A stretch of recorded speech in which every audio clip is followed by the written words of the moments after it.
Delhi liquor కేసులో BRS MLC కవితపై ED నమోదు చేసిన కేసులో బెయిల్ పిటిషన్పై ఈ రోజు రౌజ్ అవెన్యూ కోర్టులో విచారణ జరిగింది.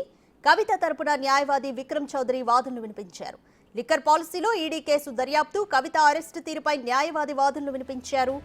ఓవైపు సుప్రీంకోర్టులో కేసు పెండింగ్ లో ఉండగానే 41A ప్రకారం సమన్లు జారీ చేశారని, మొదట సిఆర్పిసి 161 ప్రకారం నోటీసులు ఇచ్చిన ఈడీ ఆ తర్వాత 41A కు ఎందుకు మారారో తెలియదన్నారు. ఈడీ కేసులో కవిత జ్యుడిషియల్ కస్టడీలో ఉండగానే ఆమెను ప్రశ్నించాలంటూ సిబిఐ కోర్టులో పిటిషన్ వేసిందని, దానికి కోర్టు కూడా అనుమతించిందన్నారు. అయితే ఈ విషయంలో కవితకు మాత్రం ఎలాంటి సమాచారం లేదని కోర్టుకు తెలిపారు. కవిత తరపు న్యాయవాది వాదనలు విన్న కోర్టు తదుపరి విచారణను రేపు మధ్యాహ్నానికి వాయిదా వేసింది. కవిత తరపు న్యాయవాది వాదనలను వ్యతిరేకిస్తూ రేపు ఈడీ న్యాయవాది వాదనలు వినిపించనున్నారు.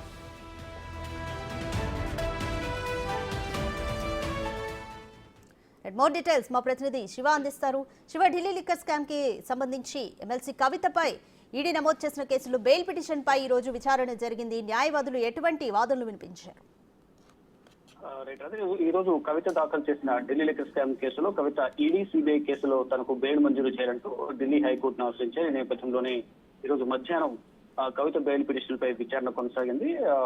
జస్టిస్ స్వర్ణకాంత శర్మ కవిత బెయిల్ పిటిషన్ పై విచారణ జరిపారు. కవిత తరపున విక్రమ్ చౌదరి తన వాదనలు వినిపించారు. అంటే కవితపై కఠిన చర్యలు తీసుకోమంటూ సుప్రీంకోర్టులో ఈడీ అండర్టేకింగ్ ఇచ్చిందని, అంటే గతంలో ఏదైతే సుప్రీంకోర్టులో కేసు పెండింగ్ లో ఉంది, పెండింగ్ లో ఉండగా ఎటువంటి చర్యలు తీసుకోమని అండర్టేకింగ్ ఇచ్చింది.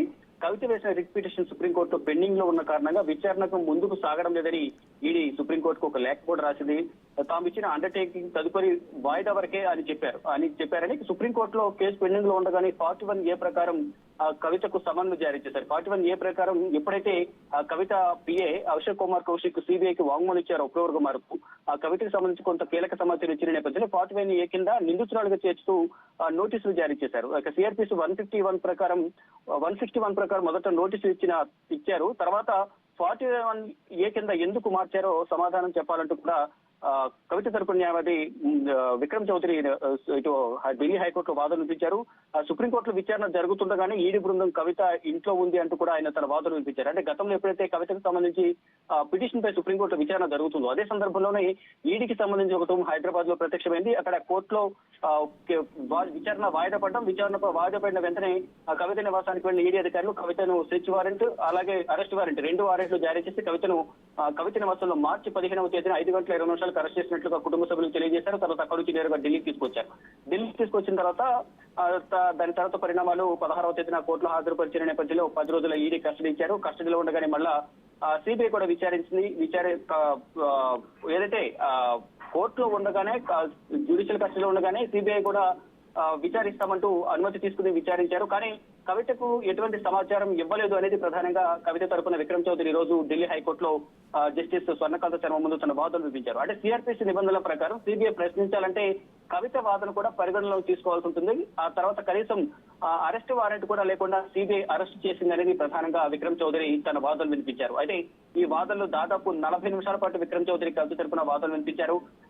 తర్వాత రేపు ఈ రోజు కవిత తరపున వాదనలు ముగిసిన నేపథ్యంలో రేపు ఈడీ తరపున వాదనలు వినబోతున్నారు. రేపు మధ్యాహ్నం 12 గంటలకు ఈడీ తమ వాదనలు వినిపించబోతుంది.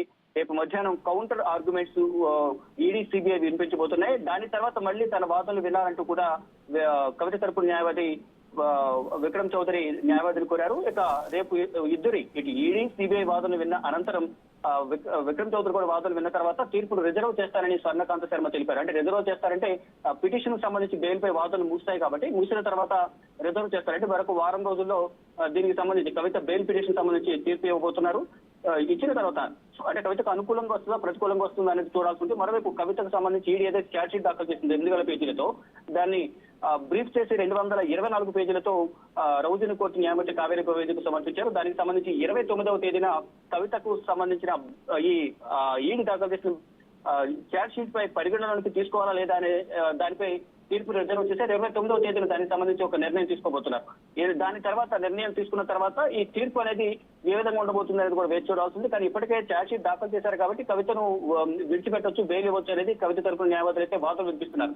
ఇక రేపు వాదనలు ఈడీ తరపున ఎటువంటి వాదనలు వినిపించబోతున్నారు, సిబిఐ ఎటువంటి వాదనలు వినిపించబోతుంది అనేది తెలియాల్సింది. కానీ అన్ని ఆధారాలతో రేపు మీ ముందుకు వచ్చి వాదనలు వినిపిస్తామంటూ స్వర్ణకాంత శర్మకు ఈడీ అలాగే సిబిఐ తరపు న్యాయవాదులు తెలియజేశారు. ఈ రోజు కవిత తరపున న్యాయవాదులు విక్రమ్ చౌదరి తన సుదీర్ఘంగా వాదనలు వినిపించారు 40 నిమిషాల పాటు. ఇక తన వాదనలు కూడా స్వర్ణకాంత శర్మ ఒకవైపు అప్రిషియేట్ చేసిన పరిస్థితి కనిపిస్తుంది. అంటే వాదనలు బాగా వినిపించారు అన్ని ఆధారాలతో అనేది ప్రధానంగా ఒకవైపు స్వర్ణకాంత శర్మ కూడా విక్రమ్ చౌదరిని అప్రిషియేట్ చేశారు. కానీ ఇటు రేపు మధ్యాహ్నం 12 గంటలకు ఈడీ సిబిఐ తరపున వాదనలు విన్న తర్వాత మరొకసారి రీజాయింటర్ గా తన వాదనలు కూడా వినాలంటూ కూడా విక్రమ్ చౌదరి తెలిపారు. ఇక ఇటు ఈడీ సిబిఐ విక్రమ్ చౌదరి ఇద్దరు వాదనలు విన్న తర్వాత తీర్పును రిజర్వ్ చేస్తారంటూ కూడా స్వర్ణకాంత శర్మ తెలిపారు. Radhika, thanks for the update Shiva.